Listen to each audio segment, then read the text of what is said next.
bienvenue à notre édition du vendredi de Info.tvc, l'hebdo, donc l'émission d'1 heure où on fait survol de l'actualité matapédienne et on va en profondeur avec certains sujets.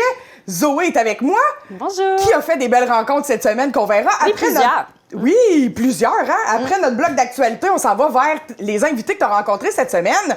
Donc, on commence tout de suite avec nos chiffres de la COVID. Oui, aujourd'hui, le 16 octobre 2020, on a 3 nouveaux cas dans le Bas-Saint-Laurent pour un total de 405. Pour la vallée de la Matapédia, on ne le sait pas encore parce que c'est pas dispo pour le moment. Ils font présentement un reclassement en cours, là, présentement. Pour toutes les MRC, là, pas juste pour nous. Là, on ne le sait pas encore. C'est pas encore divisé par MRC. Donc, parce que nous, présentement, on est vendredi début après-midi. Là. Oui, donc les chiffres ne sont pas encore sortis pour l'instant. Oui. Ils sortiront aujourd'hui. Oui, après ça. Oui, le point de presse de ce midi à 13h, c'était avec le ministre de la Santé, Christian Dubé.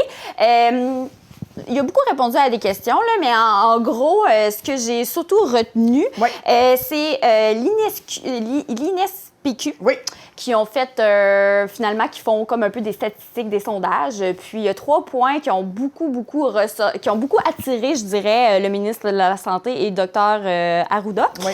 Puis, finalement, ce sondage-là, cette statistique-là, dit qu'on aurait dépassé les résultats de la première vague si on n'avait pas finalement pris des mesures, des resserrements là, au niveau, limiter des les mesures, contacts. limiter les contacts. Beaucoup là-dessus. Limiter les contacts, ça fait que on aurait eu beaucoup plus de cas si on n'aurait pas fait on aurait même le 28 dépassé jours, la première vague. Donc, oui. Fait que ça valait la peine. Ça valait vraiment la peine. Aussi que nos efforts ont eu, un impact réel. C'est ça que ça veut dire. Donc, toutes les mesures qu'on fait présentement, je sais que c'est difficile, mais ça a vraiment un impact réel. Puis, c'est une réduction supplémentaire. Si on fait une réduction supplémentaire des contacts de 25 %, là, on parle de, si vous rencontrez des nouvelles personnes, de pas dépasser le 15 minutes, bien sûr, le 2 mètres de distance, etc.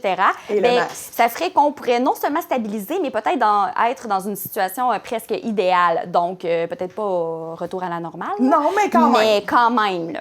Donc, c'est très intéressant à savoir. Ben oui, peut-être redescendre dans le jaune. Oui. Tranquillement, pas vite. Oui, en plein ça. Oui. Ensuite, parlons Halloween. Oui. Oui. Monsieur Legault. On la passe-tu, l'Halloween? A dit oui. Bon. Mais la ville d'Amqui a dit non. Donc, on va en parler.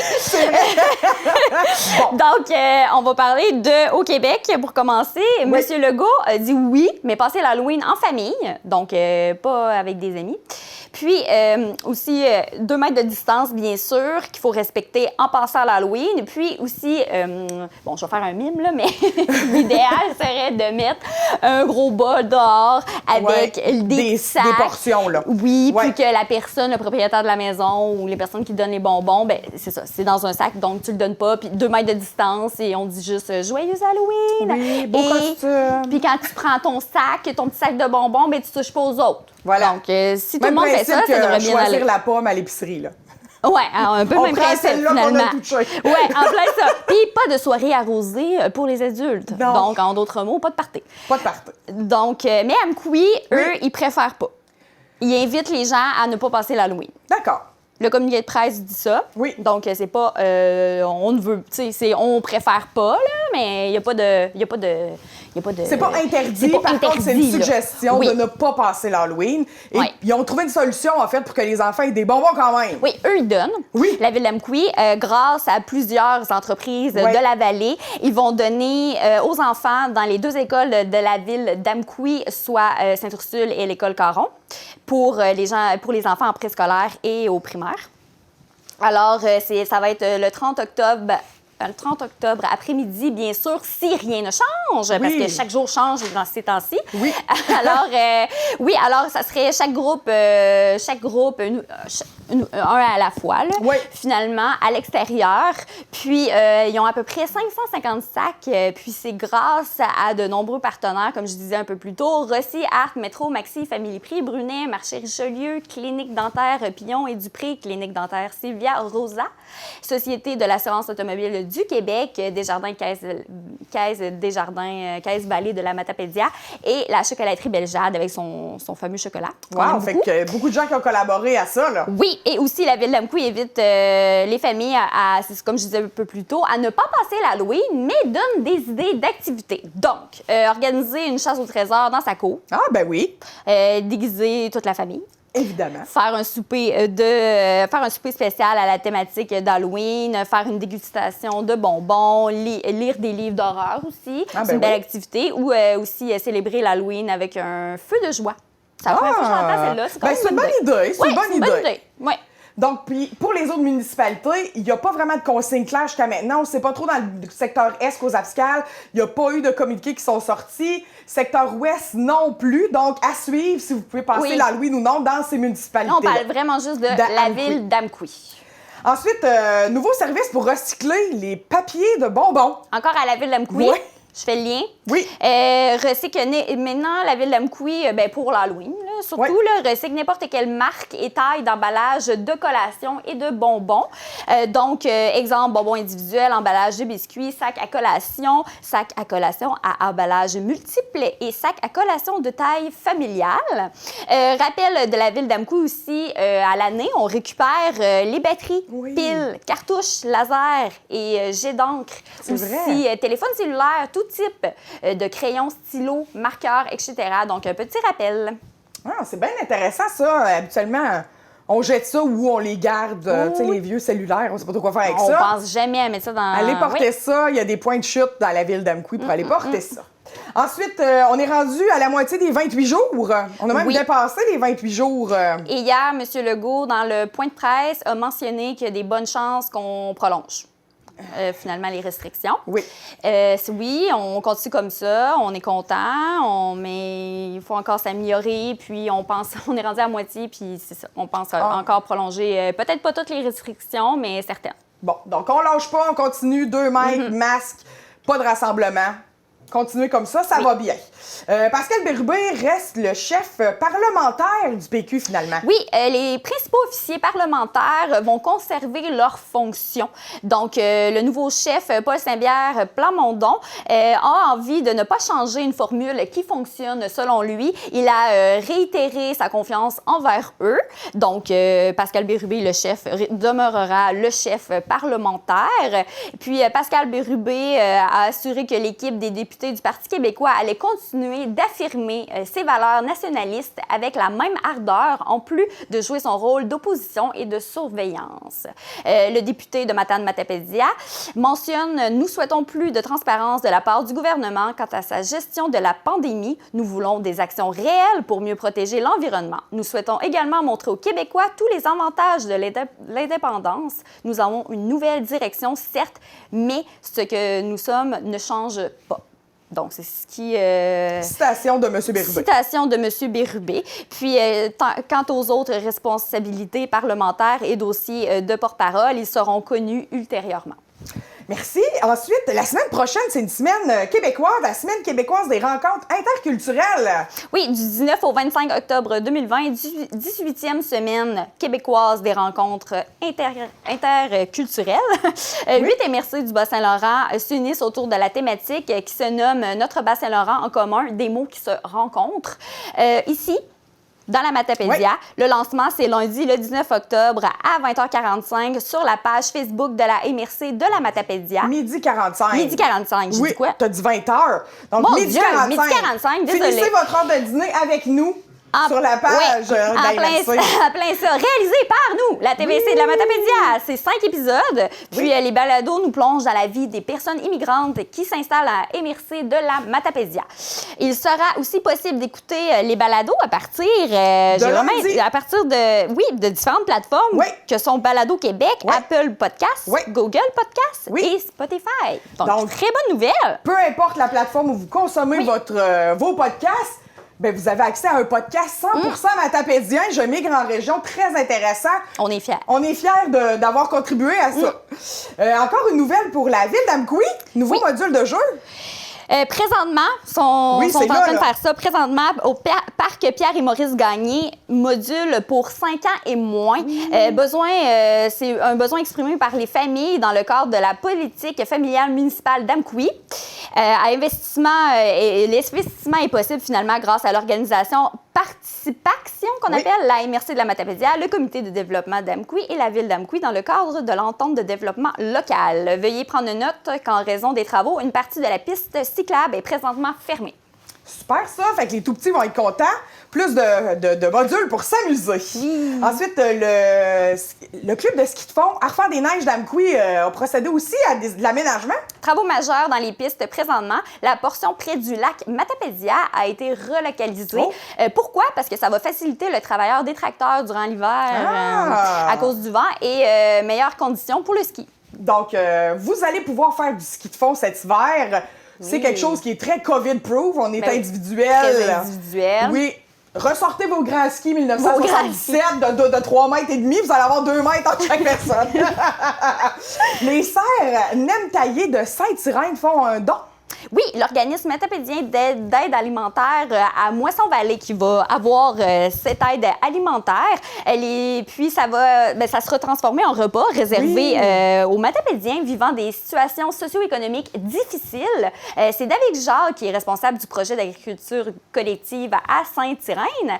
Serre Nemtaillé, qu'on dit, c'est leur première saison. La vente de produits de leur jardin a permis de générer plus de 5 000 $ qui seront remis à la communauté de Sainte-Irène. Wow!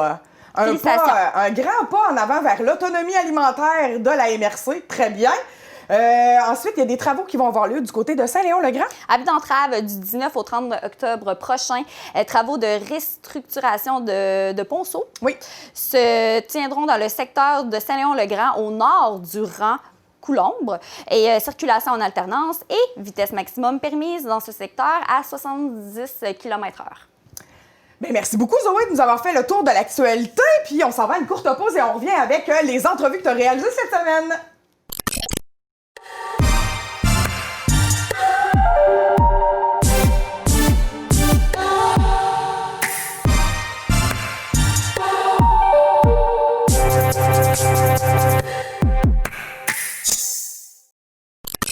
Alors, Zoé, pour ta première entrevue de cette semaine, tu as rencontré la préfète Chantal Lavoie. Oui, on parle du conseil de la MRC de la Matapédia qui a eu ce mardi soir dernier. Je suis présentement avec la préfète de la MRC de la Matapédia, Chantal Lavoie, pour parler un peu de la séance qui a eu lieu le 13 octobre passé. Bonjour Chantal! Bonjour, bonjour. Alors, on est présentement jeudi après-midi, le 15 octobre, et il semblerait que tu aurais peut-être une primeur pour nous. Ah ben on peut faire ça parce que on commence par ça. On peut commencer par ça. Peut-être de rappeler aux gens qu'il y a un peu plus d'un an, on avait un comité citoyen, un comité qui travaillait sur plus particulièrement le dossier santé. Et il y a eu un transfert un peu où la MRC a pris en charge ce dossier-là. Et lors du conseil, la séance de travail du conseil de la MRC, le comité santé a déposé son bilan un peu de l'année. Un petit peu plus d'un an, là, parce que, évidemment, avec la COVID, ça a retardé certaines actions et tout ça. Mais, puis le communiqué, pourquoi une primaire? C'est que le communiqué n'est pas encore sorti, je vous en parle, puis il va sortir après notre entrevue. Oui. Donc, évidemment, on ne fera pas le tour de tous les éléments, mais je voulais juste aborder quelques questions avec vous pour, justement, faire un suivi aux citoyens. Parce que je sais que c'est un sujet qui tient à cœur beaucoup de citoyens, puis avec tout ce qui se passe actuellement, au cours de la dernière année, tout ça, depuis le printemps aussi, bien évidemment, on a perdu un peu le fil, puis les gens peut-être qui pensent que ce dossier-là est plus actif, mais ce n'est pas le cas. Je veux rassurer les gens là-dessus. Au niveau du conseil de la MRC, on a établi en avril 2019, il y a une résolution qui a été adoptée pour justement se donner une stratégie dans ce dossier-là. Et le comité doit veiller, dans le fond, à réaliser ces actions-là et à travailler là-dessus. Donc, il y a eu du travail qui a été fait, effectivement. Peut-être juste des faits saillants, je pense, aborder les faits saillants avec vous. Entre autres, une rencontre qui a eu lieu, évidemment, on essaie de suivre le dossier de façon très active, mais on a des rencontres qu'on sollicite plus particulièrement, qu'on a eu avec Mme Malo, Isabelle Malo, la PDG là, du CI3S, avec Mme Deschaines, qui est la responsable des installations de la Matapédia. Donc ça, c'est des suivis assez réguliers qu'on fait avec elle pour justement voir les l'état de situation. On fait des suivis aussi avec des gens qui sont à l'interne au niveau de nos installations, au niveau de nos professionnels dans Matapédia pour s'assurer aussi, puis poser des questions par rapport à ça. Donc, puis entre autres, là, dans cette rencontre-là, évidemment, dans le contexte COVID, ça change un peu la teneur de nos discussions, mais on a, entre autres, on sait que maintenant au CI3S, au Centre hospitalier d'Amqui, on a maintenant un nouveau chirurgien qui est arrivé depuis au début de l'été, là, ou à l'été, et qui vient justement contrer un peu là, toute la découverture en obstétrique, là, entre autres, ou en césarienne, puis tout ça, au niveau du bloc opératoire aussi. Oui, donc, on avait besoin. Effectivement, c'est une bonne nouvelle pour le milieu matapédien, puis parce qu'on ne veut plus vivre ces découvertures-là. Fait que ça, c'est un des suivis qu'on a eu.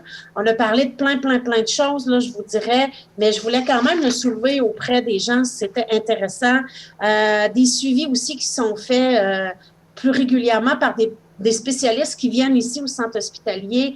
On parle d'orthopédie, par exemple, cardiologie, des spécialités comme ça. Il y a des suivis qui se font chez nous, donc pour ça, c'est intéressant aussi. Oui, tout à fait. Puis, évidemment, notre bloc opératoire, la pandémie a ses côtés pervers, mais elle a aussi des côtés plus positifs. Donc, l'engorgement qu'il y a eu, là, à cause de la COVID, on a eu beaucoup de reports de chirurgie, ce qui fait que là, la deuxième vague étant débutée maintenant, en tout cas, a ramené certains retards encore en chirurgie. On le voyait dans les nouvelles dernièrement au niveau du centre hospitalier de Rimouski. Donc ça permet à nos blocs opératoires sur notre territoire d'avoir accès à des plus petites chirurgies, mais une utilisation plus fréquente du bloc. Et ça, c'est pas mauvais en soi. Et on espère juste maintenant que ce soit poursuivi dans le temps puis qu'on puisse poursuivre sur cette lancée-là, puis que notre utilisation du bloc soit constamment, là, même après l'épidémie, la pandémie, soit poursuivie. Ça a du positif, ça, c'est sûr. Exactement. Et dans un autre ordre d'idée, là, je pense d'autres actions, mais une, entre autres, qui est importante de souligner, c'est la rencontre avec la ministre de la Santé. Quand on l'a rencontrée, c'était Mme Mécan. C'était avant le remaniement ministériel. Oui. Évidemment, on a fait cette rencontre-là pour vraiment prendre le temps de discuter des enjeux matapédiens, de la façon que nous, on aimerait que des choses changent, se positionnent aussi dans notre territoire. Évidemment, depuis la nomination de M. Dubé, à ce poste-là, on a effectué quelques contacts pour s'assurer qu'il y a un transfert aussi de ces informations-là. Oui, un transfert qui se fait bien, là, qui se fasse bien. Exactement. Puis aussi, les personnes, quand on a rencontré Mme Mécan, il y avait une personne du cabinet qui était là, donc pour que le transfert se fasse. Éventuellement, là, quand la pandémie sera plus là ou quelque chose, évidemment, prévoir une rencontre avec le ministre de la Santé, chose qui actuellement est plus complexe à exécuter. En temps de pandémie. Exactement. Et aussi, écoutez, on a fait des choses aussi qui étaient un peu en dehors de la stratégie. Il y a des opportunités dans la vie qui se pointent et il faut savoir les saisir. Donc, on est en contact avec la chaire de recherche sur la santé en milieu rural qui s'est développée plus entre l'UQAR et avec l'UQAR, entre autres. Puis, on est en train d'essayer de regarder avec eux pour voir comment la Matapédia pourrait devenir un projet d'expérimentation ou de recherche, je dirais, en termes de gouvernance au niveau de la santé en milieu, de la santé et de services sociaux en milieu rural. Donc, on va pouvoir en reparler, mais on est au tout début des informations.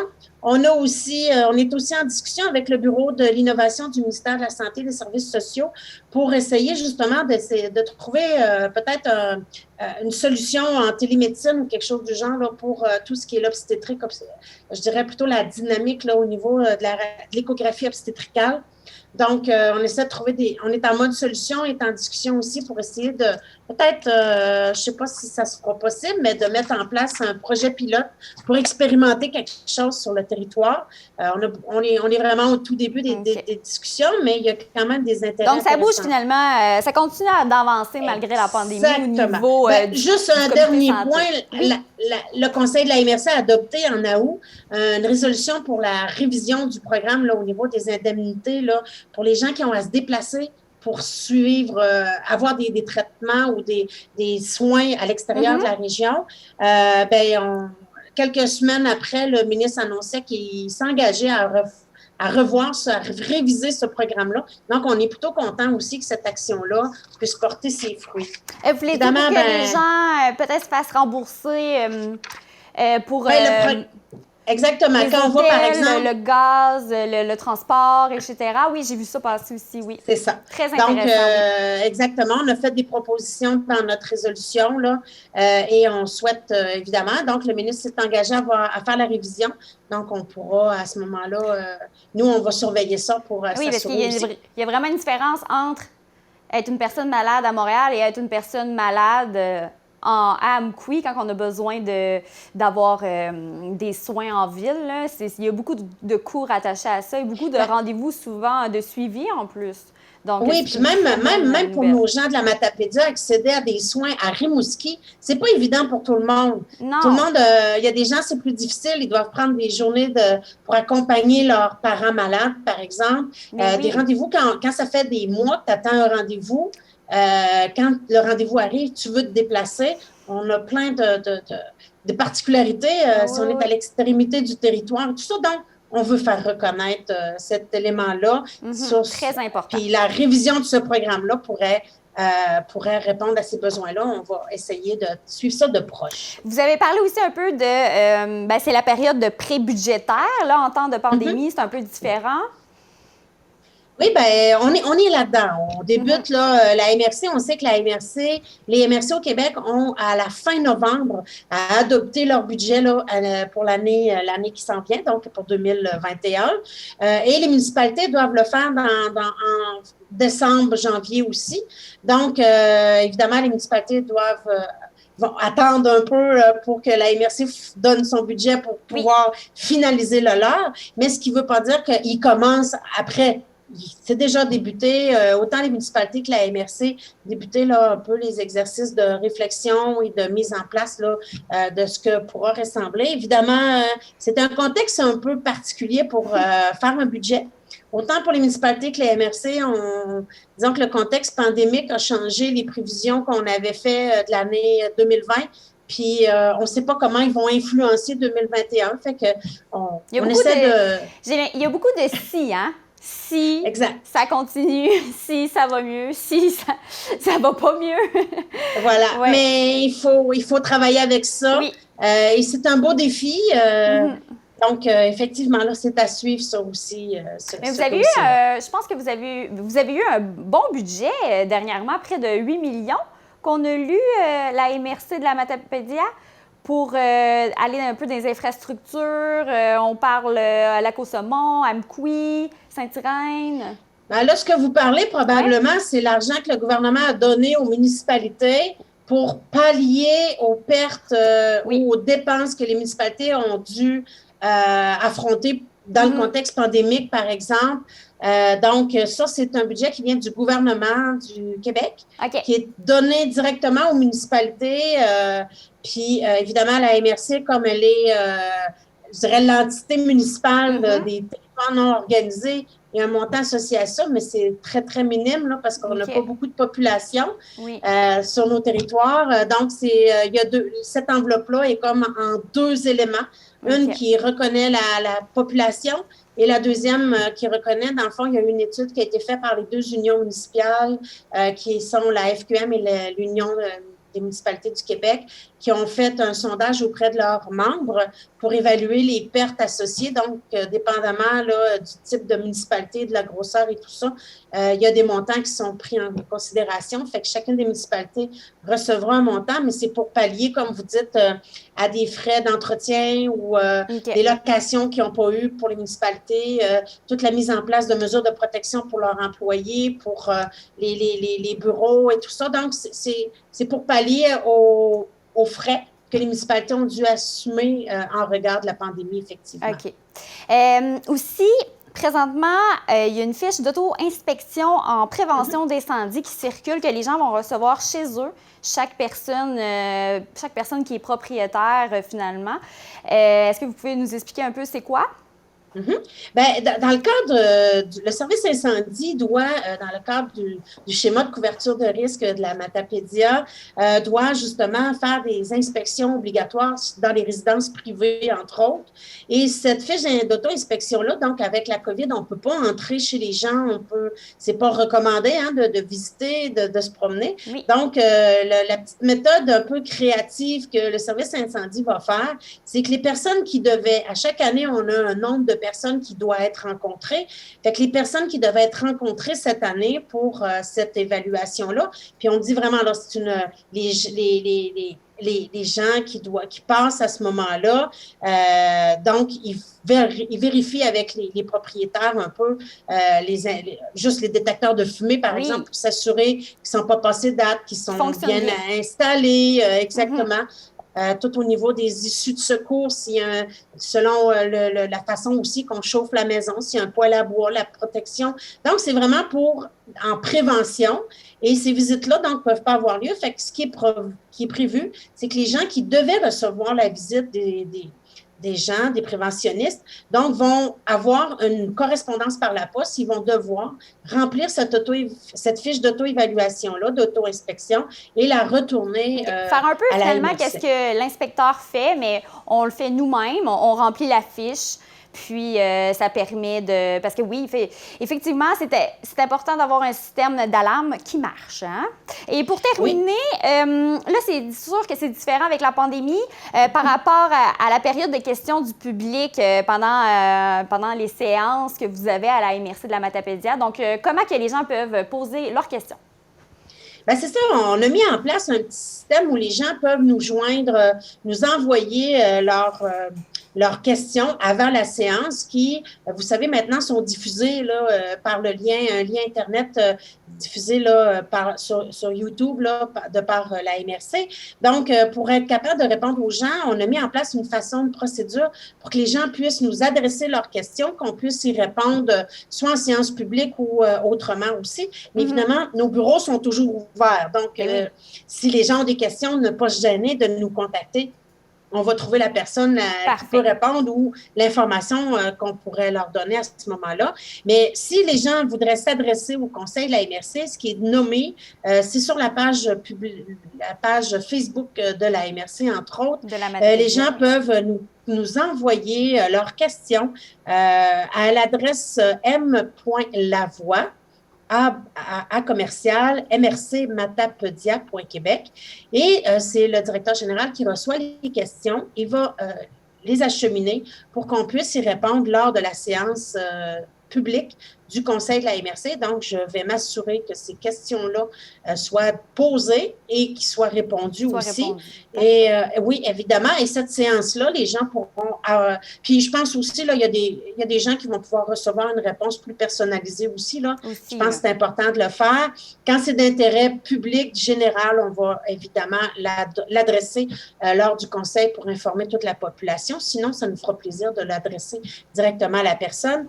Donc, les gens pourront avoir accès à ça en ligne. Parfait. Bien, merci beaucoup, Chantal Lavoie, préfète de la MRC de la Matapédia. Puis, on se reparle bientôt? À bientôt, oui, j'espère. À bientôt. Au revoir. Au revoir. Pour nous joindre, composez le 418-629-4503 ou écrivez-nous à journaliste@tvcmatapedia.com. Restez à l'affût de toutes nos activités en nous suivant sur Facebook. Vous pouvez également regarder nos émissions en vous abonnant à notre chaîne YouTube. Cette semaine, c'est la semaine des coopératives et il y en a beaucoup de coopératives sur le territoire matapédien. Et toi, tu as eu la chance de rencontrer une de ces organisations-là. Oui, on a choisi la Serve. Donc, j'ai parlé au président de la Serve, Martin Landry, puis on a eu la chance de se rencontrer à la pépinière du Lac-aux-Saumons, Semival. Martin Landry, président de la Société d'exploitation des ressources de la vallée. On tenait à vous passer en entrevue cette semaine parce que c'est la semaine finalement de la coopération, puis du 11 au 17 octobre. Puis pour commencer, j'aimerais savoir c'est quoi une coopérative et pourquoi la Serve est une coopérative. En fait, la SERB a été fondée en 1974 sous forme de compagnie. Donc, c'est un groupement forestier qui a été fondé pour donner de l'emploi aux gens à l'époque. On disait sauver les villages, mais regrouper des propriétaires forestiers dans la mise en commun de services. Donc, on a été constitué en coopérative en janvier, le 1er janvier 2017. Donc, c'est quand même relativement récent, mais il faut comprendre que collectivement, l'organisation, elle offre des services à ses propriétaires et donne de l'emploi donc à des gens. La SERB, c'est 1200 membres. 1200 membres répartis dans à peu près 1000 membres propriétaires privés et ensuite 200 travailleurs environ maintenant, donc des travailleurs ici de Sommival.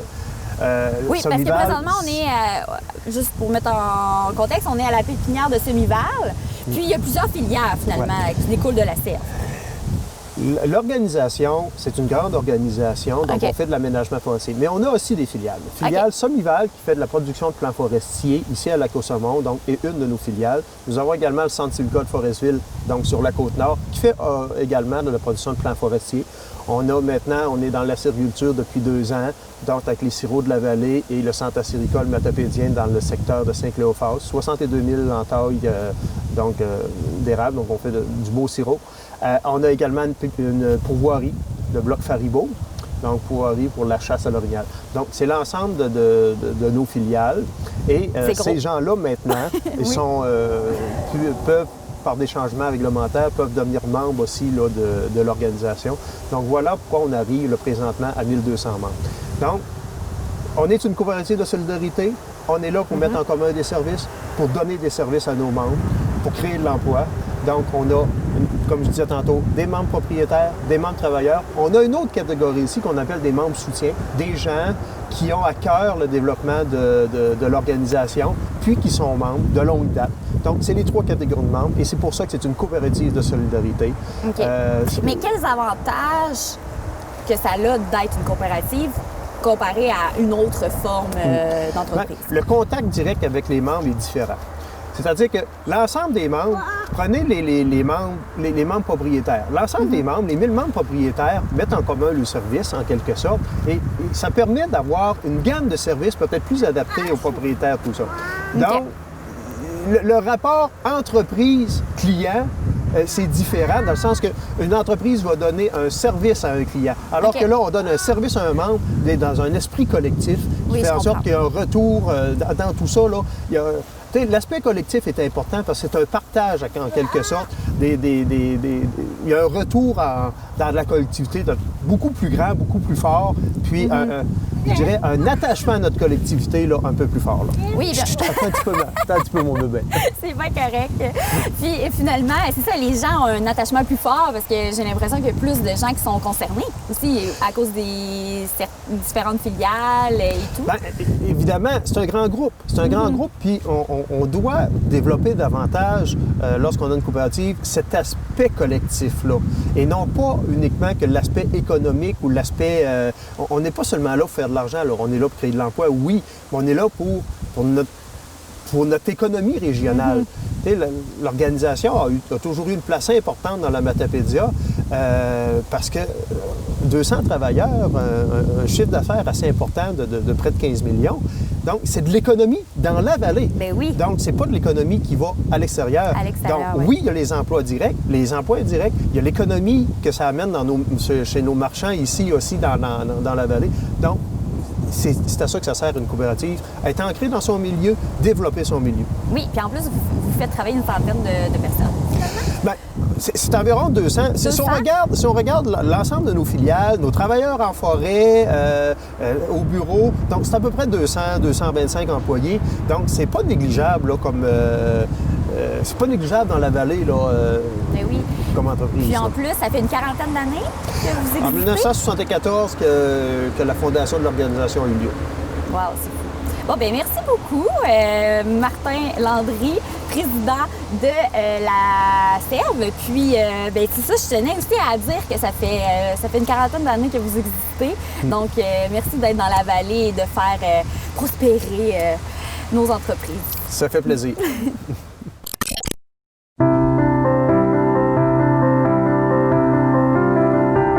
Cette semaine, à l'émission Héritage, fais tout, puis tu le fais pas mal mieux. On m'a dit ça, c'est peut-être pas vrai. Est-ce vrai, ça? T'as raison. Elle est la fermière, je suis le mari collaborateur. Dès vendredi, l'émission sera diffusée chaque jour aux heures suivantes. Puis est-ce vrai que ton grand-papa ronfle? Ouais. 17 octobre, c'est une journée très importante pour les organismes communautaires. C'est la Journée mondiale pour le refus de la misère. Et tu as rencontré la porte-parole du comité qui travaille là-dessus dans la Matapédia. Oui, j'ai parlé à Nanny Godet, qui est la coordonnatrice de rayon de partage en santé mentale. Puis elle nous parle un peu de cette journée, puis qu'est-ce qu'ils font au rayon de partage en santé mentale pour cet événement. La misère, je la vois, je la côtoie chaque jour.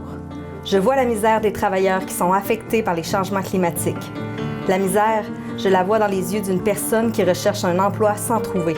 Elle est là, dans le choix difficile d'un parent, payer son loyer ou les activités de son enfant. Elle est partout. Le 17 octobre, soulignons la Journée mondiale du refus de la misère et souhaitons plus de justice pour tous. Et toi, la vois-tu, la misère? Je suis présentement avec Nanny Godet, coordonnatrice de rayon de partage en santé mentale dans la vallée de la Matapédia pour parler de la Journée mondiale du refus de la misère qui se tiendra le 17 octobre prochain. Bonjour! Bonjour! Alors, bonjour, je voulais parler avec vous surtout de, comme j'ai dit un peu avant en ouverture, de la Journée mondiale du refus de la misère. J'aimerais premièrement que tu nous expliques c'est quoi la Journée mondiale du refus de la misère? Ben, en fait, c'est un mouvement qui est mondial, hein? On le dit. La misère, il y en a partout. Puis, on associe souvent la misère économique, mais faut un petit peu enlever ça de notre tête parce que la misère, elle se vit sous différentes formes. Ça peut être dans la violence, dans l'isolement, oui, la pauvreté économique, on se le cachera pas, mais de différentes façons, la misère peut se vivre. Puis, il y a personne à l'abri de ça. Fait que c'est pour ça qu'on prend une journée spécifiquement dans l'année pour dire, ben regarde, on la refuse, cette misère-là, puis on fait des actions. OK, donc finalement, la misère en général. Et voilà. Et voilà, parfait. Puis, rayon de partage en santé mentale, vous faites différents ateliers. Au courant de l'année, vous faites différents ateliers, sorties de groupe, et vous êtes finalement un groupe d'entraide pour ces gens-là. Oui, ben en fait, nous, on œuvre on œuvre en santé mentale. Fait que c'est sûr qu'on aide les gens qui ont ou pas de diagnostic en santé mentale à retrouver un équilibre dans leur vie. On outille les gens, dans le fond, à ce que ça aille mieux dans leur vie au quotidien. OK. Puis pour cette journée-là, la Journée mondiale du refus de la misère, qu'est-ce que vous faites? Je sais qu'habituellement, il y a plusieurs activités durant la semaine, mais là, avec la pandémie, c'est différent? Oui, ben en fait, il y a peut-être des gens qui se souviennent, l'année dernière, on avait distribué partout dans la Matapédia des petites cartes qu'on incitait les gens à faire une bonne action. Parce que pour refuser la misère, ben on peut faire des bonnes actions qui vont faire du bien à une autre personne. Par exemple, lâcher un coup de fil à quelqu'un, lui offrir un livre si on sait qu'elle en a besoin. Des fois, c'est faire un petit plat à notre voisine qui est malade. Tu sais, c'est toutes des façons d'aider les personnes en difficulté. Puis, on avait à la soupe populaire de Moisson-Vallée, on était présents, le comité organisateur. On avait écouté la chanson Les yeux du cœur de Jerry Boulet. Ça avait été un moment fort parce que c'est une chanson que tout le monde se souvient. Puis, ça nous ramène à l'essentiel, finalement. Fait qu'on avait profité de ce dîner-là pour élaborer sur le sujet. Mais là, cette année, on est en temps un peu ordinaire, hein? Alors on pouvait pas faire la soupe.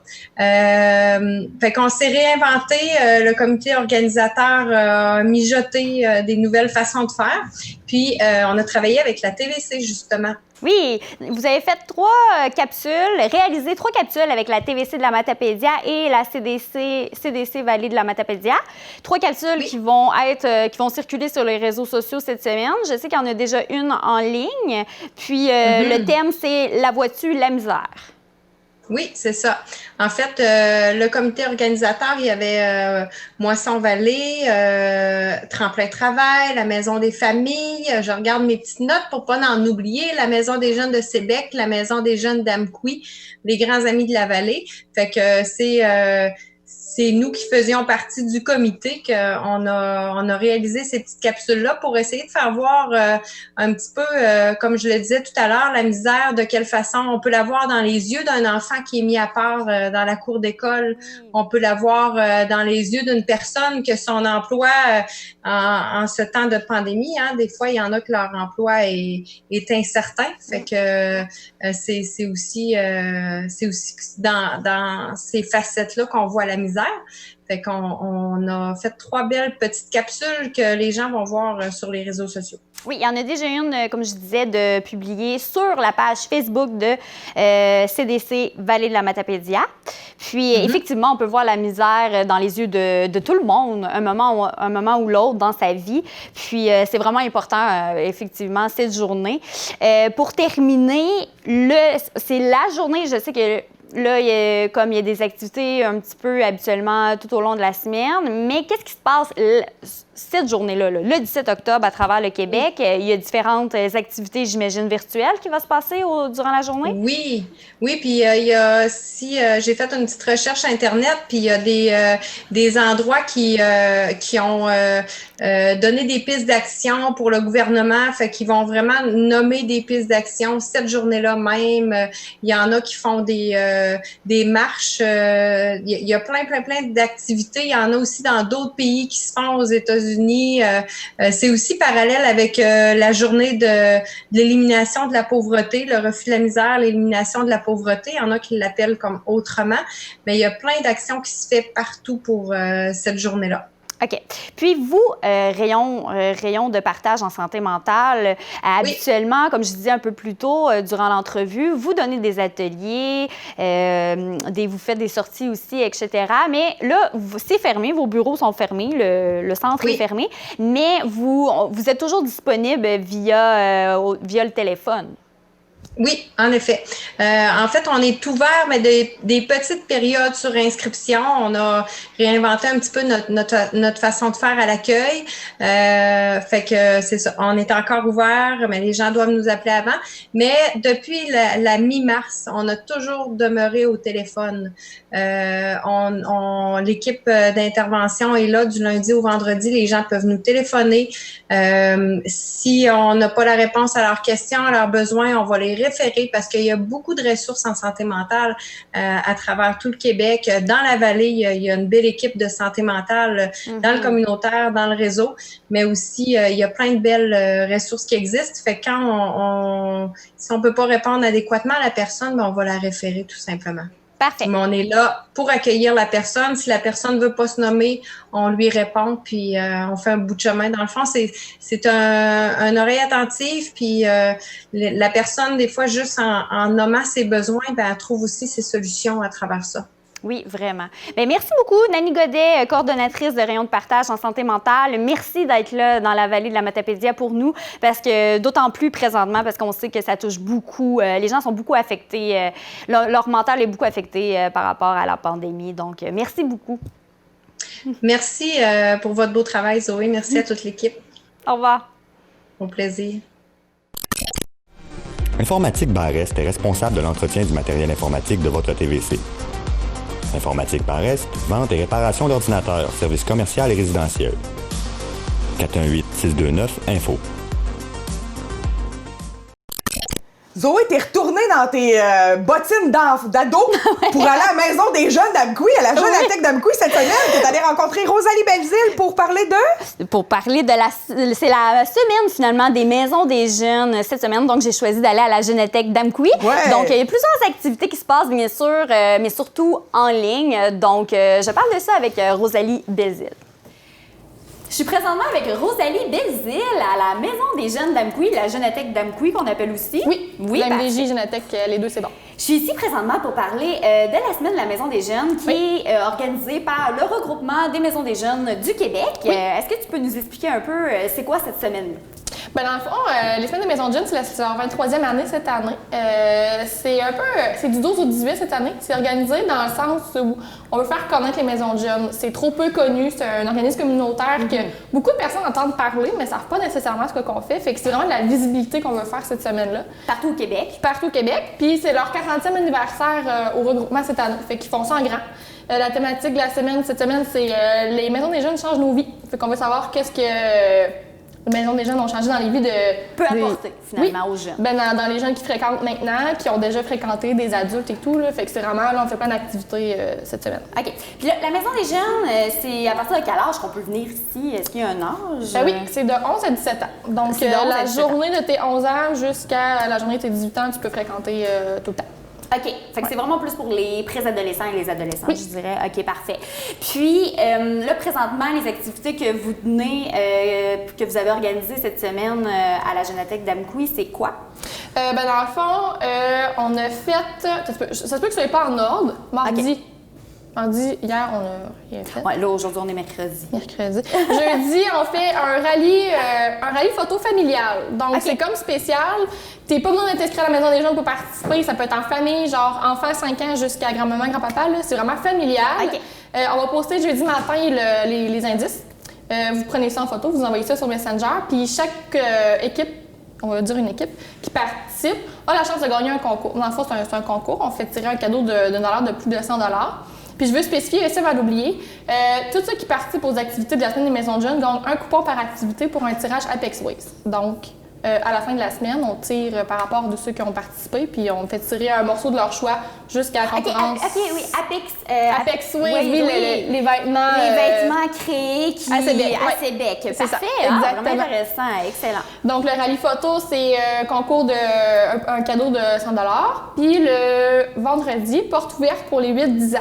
Donc, on veut faire une porte ouverte pour nos futurs jeunes, leur faire connaître aux parents, aux jeunes, faire la visibilité pour qu'ils voient ici c'est quoi ici, parce que tu sais, une école juste à côté, puis je pense qu'il n'y a pas beaucoup de jeunes qui sont au courant de ce qui se passe ici. Fait que... Oui, mais c'est super bien situé. C'est vraiment entre la polyvalente. La polyvalente, l'école Caron, rue Maisonneuve, c'est collé. Oui, vraiment, c'est vraiment bien situé. Puis c'est quoi l'horaire? Là, je tiens, parce que là, présentement, c'est la pandémie avec le coronavirus. Est-ce que vous avez la même horaire qu'habituellement? Écoutez, c'est question à toutes les semaines, on se réadapte. Là, on est vraiment en ouverture progressive. Oui. C'est compliqué à ouvrir à l'intérieur, fait qu'on essaie des ouvertures à l'extérieur, on se promène en ville, on fait la visibilité un petit peu partout. Fait qu'on fait beaucoup, on poste beaucoup sur la page Facebook, nos informations sont vraiment là. En direct comme? Oui, on fait des lives. Le samedi passé, on a fait un live, comme tout le monde à 4 heures, on se rejoint à telle place, on se paye.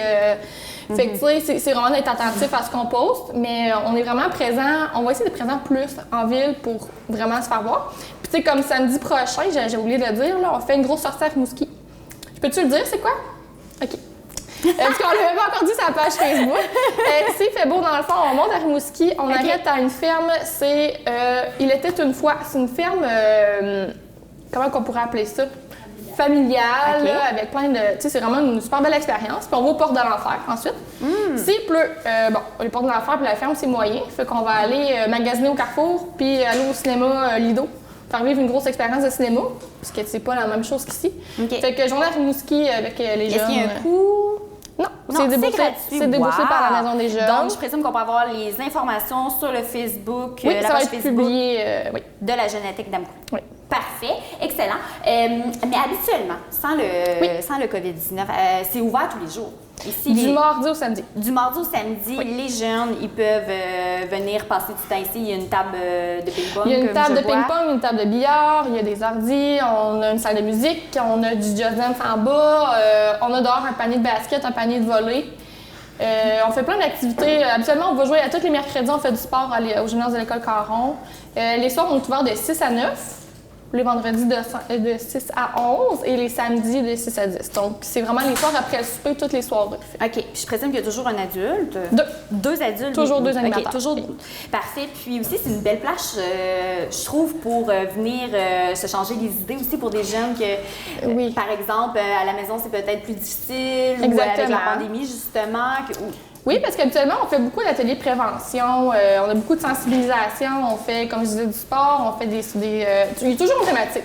Okay. Tu sais, il y a des fois des soirées libres, là, mais tu sais, on s'emmerde jamais ici, là, puis c'est comme une petite famille. Moi, j'aime ça appeler ça ici, c'est vraiment une petite famille. Moi, quand je travaille ici, je travaille pas, là. Moi, je travaille seulement les soirs en animation, puis ça me fait du bien. On crée un contact avec les jeunes. Écoutez, moi, quand le thème de cette semaine, c'était « La maison des jeunes change des vies », bien moi, ça a changé ma vision par rapport aux adolescents. Écoutez, ils sont incroyables, fait que je pense que c'est vraiment juste positif de venir travailler ici. Là, oui, mais moi, je me souviens, personnellement, je suis moins venue à la Maison des Jeunes quand j'étais adolescente, mais ma grande soeur, mon grand frère étaient tout le temps ici. Oui. Je me souviens, tous les soirées, là, ça se passait, ma mère les cherchait, c'était à la Maison des Jeunes d'Amkoui. Puis pour finir, comme on disait tantôt, c'est pas toutes les Maisons des Jeunes qui font partie du regroupement des Maisons des Jeunes du Québec. Puis c'est eux qui ont finalement qui organisent cette semaine-là pour les Maisons des Jeunes. Ils ont 40 ans, puis le porte-parole qu'on voit en arrière, c'est Pascal Morissette. Donc, ce samedi, ça va être live, ça va être en direct. Oui, samedi soir à 8h sur la page Facebook de regroupement des Maisons des Jeunes du Québec. Il y a Pascal Morissette, mais j'ai vu aussi, il y a Mathieu Dufour qui est très populaire ces temps-ci sur Instagram. Oui, puis ça a l'air que c'est une soirée de fou. Donc, moi, j'invite tout le monde qui voit ça. Mais j'ai travaillé avec Pascal Morissette et il était assez fou, pour être bien honnête. Là. Puis là, j'imagine que ça va être du direct en plus. Oui, en live, c'est toujours direct. Puis c'est pas le premier qui fait. Écoutez, je trouve que c'est une très bonne personne pour représenter les jeunes, super dynamique. Puis il est vraiment très accrocheur. Vraiment. Fait que je pense que ça va être vraiment une soirée cool. Achetez-vous du popcorn. Puis mangez ça en avant de votre ordi parce que moi, je vais y être. Merci beaucoup, Rosalie. Ça fait plaisir. Ne manquez pas le Télébingo tous les dimanches 12h30. Nous aurons droit cette saison à 40 séances, donc 4 méga bingos de 2500 $ et les premiers bingos du mois, la carte pleine est à 1000 $. En nouveauté cette année, achetez 4 cartes sur une seule feuille pour seulement 5 $. 4 fois plus de chances de gagner. Allez chercher vos cartes dans vos points de vente favoris. Et on est rendu au moment favori, mon moment favori de l'émission, la chronique de Christo. Ben voyons, c'est pas mes entrevues, ton moment favori. Bon, déjà. Donc, qu'est-ce que Christo nous fait découvrir cette semaine? C'est le film sur les roses, le film québécois. Puis en plus, c'est gratuit sur le site de lonf.ca. Donc, dans le fond, Christo nous fait un petit résumé. Bonjour, ici Christo, bienvenue dans cette nouvelle chronique culturelle. Cette semaine, j'ai décidé de faire une chronique spéciale pour vous parler de la crise d'octobre, vu qu'elle a 50 ans cette année. J'ai donc décidé de vous parler pas de un, mais de 2 films qui traitent de la crise d'octobre pour que vous puissiez vous documenter à votre façon grâce à la culture. Donc oui, j'ai sélectionné 2 films, j'aurais aussi bien pu parler de livres, de chansons, il y en a plein, mais je vous invite à faire vos documentations parce que, comme je dis, il y en a vraiment beaucoup d'œuvres qui traitent de la crise d'octobre. La crise d'octobre désigne une série d'événements qui ont eu lieu à la suite du meurtre, de l'assassinat de Pierre Laporte par le FLQ. Le FLQ désignant le Front de libération du Québec. Ce meurtre se déroulant en octobre 70, d'où les 50 ans aujourd'hui.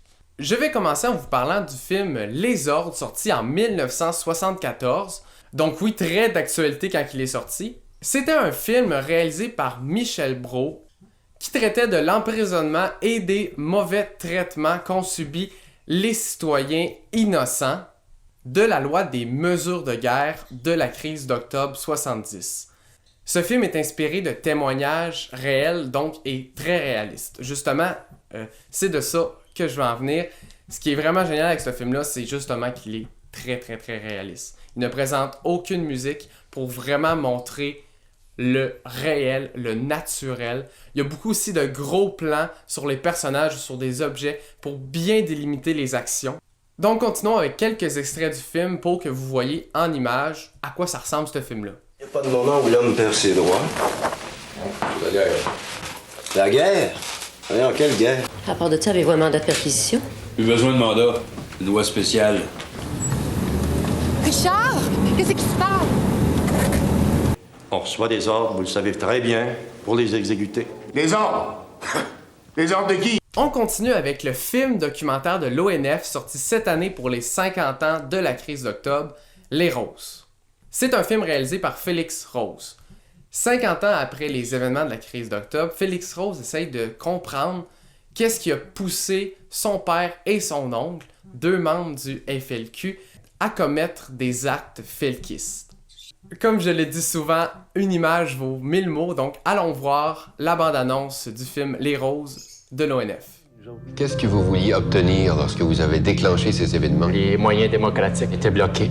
Nous, à un moment donné, on en est arrivé à la conclusion qu'il fallait passer à autre chose. La cellule de financement Chenier vient d'enlever le ministre à Pierre Laporte. Moi, je me souviens, tu m'avais dit, tu sais pas quoi, ma cousine vient de me dire que mon père, ils ont enlevé un ministre puis qu'il l'a tué. Puis toi, ta réaction, mon père, il pourrait pas faire mal à une mouche. Quand tu regardes le communiqué, ça dit vraiment que c'est le FLQ qui a exécuté Pierre Laporte. On est responsable jusqu'au bout. On ne l'aurait pas kidnappé, il ne serait pas mort.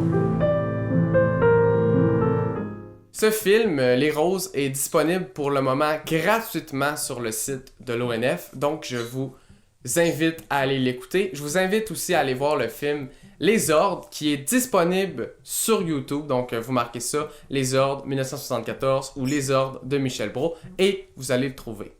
Je vous invite aussi, bien entendu, si vous êtes intéressé par ce sujet qui est la crise d'octobre, de vous documenter à votre façon culturellement, que ce soit par les livres, la musique. Comme je vous dis, ça va vraiment large. Presque tous les domaines culturels ont traité de la crise d'octobre.